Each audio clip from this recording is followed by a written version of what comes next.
Hey folks, welcome back to my channel and welcome to a new vlog. I hope the wind doesn't interfere too bad with my mic. I'm hoping being on the porch kind of helps with that because it is really blowing. You can see the trees behind me and they're going for it. But today I wanted to talk some about the wins and losses so far in the garden. I'm sorry if the camera is shaking. You're balanced on a table right now and one of our cats keeps rubbing against the table.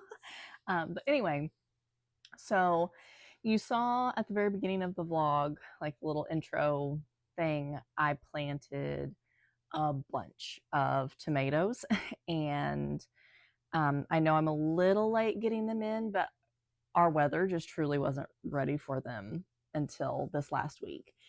We had not had but maybe 1 or 2 days that hit 80 degrees yet this growing season. So I went ahead and waited until we had 2 days of like between 75 and 80-degree weather back to back. And I checked the 10-day and it looked like it was going to be pretty consistently above 75. So I went ahead and put my tomatoes in. I didn't film planting my hot peppers, but I went ahead and did that too. So I consider those wins. The potatoes are loving their lives right now. I consider that a win. Um, Let's think. Oh, the onions are loving life right now. Consider that a win. The chicks that we got, we unfortunately lost half of them 2 weeks ago, maybe at this point. As my dad would say, if you're going to have them, you're going to lose them. And if you're going to have animals out on a farm in a rural area, predator pressure's there and things happen. No matter how careful you think you are. So anyway, that was a setback. That was a loss for sure. But the remaining, which is still 8 chicks, pullets at this point, they're doing great. They're very healthy. They're thriving. They're growing. All is well, and they're getting along decently well with our existing flock. They just kind of don't interact with each other, but it's better than our existing flock bullying the chicks. So I'll take it. Losses. And so, I put down a few vlogs ago, I put down all that landscape fabric and I know I mentioned in a vlog after that, I really thought I was doing something. But we had a huge windstorm blow the majority of it up. I did manage to keep about half of it down, and that is what I planted the tomatoes and the peppers in, and that is all doing great.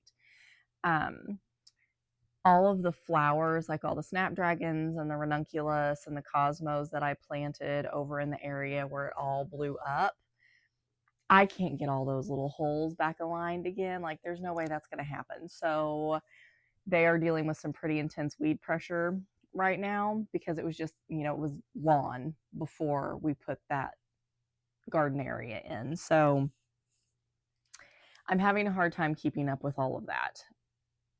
It will get better. I will find a better system that works. If you have any ideas, please leave them in the comments. I do think that tomorrow we're going to go to town, and I think I'm going to go ahead and buy some horticultural vinegar that's like 30-40% acidity and try that, because since we do have so many animals, I don't love the idea of using traditional weed killers.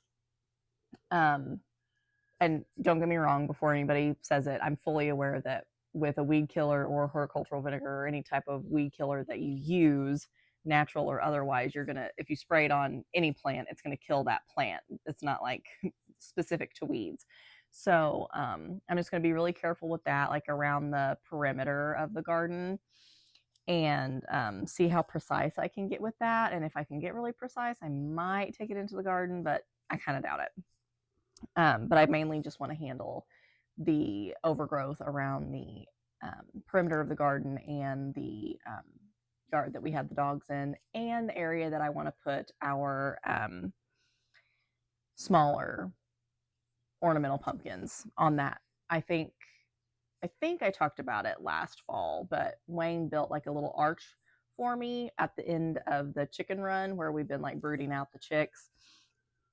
and I grew some uh, larger pumpkins on it last year. It was kind of a volunteer situation, so I just tried it and I really liked it. But I do think I'm going to grow. Let's see if I can remember the names. I know I got from Johnny Seed Company, I got Snowball and Black Bear pumpkins, and they're like the ones that only get about this big, maybe a pound or two. So I am for sure going to plant those on that arch over by the chicken run. I also got several large varieties, and I got um, like a pie pumpkin. I can't remember the exact variety names that I got, but when I go out to plant those in the next day or two, I'll try to remember to include those. Um, so what else? What else has been going on? I did mention that the flowers were having some weed pressure, but even in spite of it, they are growing and doing relatively well. I don't have any blooms yet, and they are staying a little on the small side, but one, weed pressure, and two, I have not fertilized anything yet this year. I know I'm behind. I'm behind on everything. What else is new? Um, but I do already have my sunflowers in. I did that today. I planted 500 sunflower seeds today, and I planted again from Johnny Seed Company Pro Cut Peach and Pro Cut Plum. I'm almost positive if I'm wrong and it's different, I'll leave the names in the comment or in the description box. But I'm almost positive that that's what I planted. And I also went ahead and planted some acorn squash because I had like a row and a half left in the patch that Wayne tilled up for me for the sunflowers. So I just filled the rest of it up with acorn squash because I forgot I bought those seeds, to be perfectly honest. So that was a good use of that space. And I think this year again, we planted, or excuse me, we haven't planted it yet, but we tilled up a huge area for a corn patch. And I think this year I'm going to go ahead and border the corn patch with the larger pumpkins like I did last year. So that's the plan there. Hopefully that'll get done this coming week. And if it does, and I've got the time and the wherewithal, I will film it. But I am trying to be a little bit more present since, the majority of I teach for a living and I've been on summer break for 2 weeks now. And during the school year, it's go, go, go, go, go constantly. 12-hour days are pretty normal and like pretty consistently normal. So I'm still getting things done, but I'm trying not to be on my phone too terribly much. One, I don't want to set that example for my daughter, and two, I just want to I want to be there. Like, I'm an old mom, she's the only kid I'm going to have, and I want to soak it up. I want to enjoy her. I want to enjoy her company. And another part of it, the flip side of that coin, is she is a toddler, and if you have ever tried to get anything done with a toddler, you know that multitasking is not really your friend. We have got a lot of stuff done this week, but it takes at least twice as long as I would like it to if I were just to, put my head down and do it. So I'm adjusting to that too. But anyway, let me think. Oh, I need to get my zinnias in the ground too. I am pretty late on those, but it'll be okay. Maybe if well, a lot of places that are like pumpkin patches and stuff, they plant their sunflowers and zinnias around the same time, and it's all good. So it'll be fine. It'll be fine. I need to get my zinnias in the ground, corn in the ground, pumpkins in the ground, figure out some weed control beyond just using a garden hoe because, well, I mean, I'm not afraid of doing the work, but that just gets old and hurry. So, I guess that's really it. Ooh, tomato varieties. I didn't tell you what varieties of tomatoes I planted. Good grief.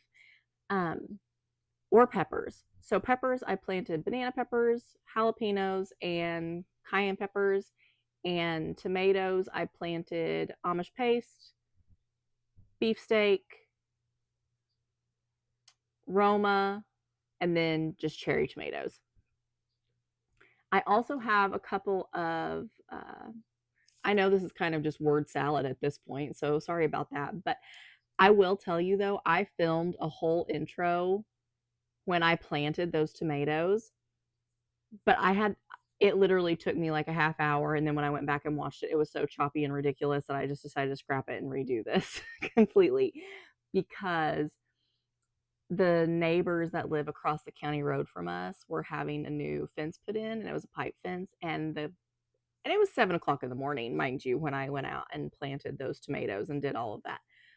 The crew was already out there, and they were banging and clanging, and there was chain noise and post hole diggers and welding machines. Like, the noise was just relentless. So this is what you get instead, which is probably a lot worse and a lot less organized than what I originally had done. But this is a lot more cohesive, and you're not having to listen to random outbursts of equipment in the background. So, anyway, this coming week, the plan is to get all that stuff I mentioned in the ground. And I really, now that I'm sitting out here on this front porch, which I do often, but it's usually with Lily, but I'm sitting out here by myself looking at everything. It's pretty disgusting, and I probably need to hose everything off real good and give everything a really good wash. So that will probably be on the agenda for this coming week too. Maybe I can get a babysitter for a day or two this coming week and just get some stuff knocked out. And if that's the case, next week's vlog will make just as much sense, honestly, as most of my vlogs do, because if you haven't figured out by now, it really doesn't matter if I've got Lily with me or not. I'm kind of a mess. But anyway, I hope you enjoyed this one. I know it was just a little chatty situation, but sometimes we just got to talk through what we've got going on and what we've got planned, and maybe something will come to mind and maybe it won't, but sometimes it helps. So anyway, I will see you next week. As always, I hope you had a great week and a good weekend and a great week ahead of you. Bye.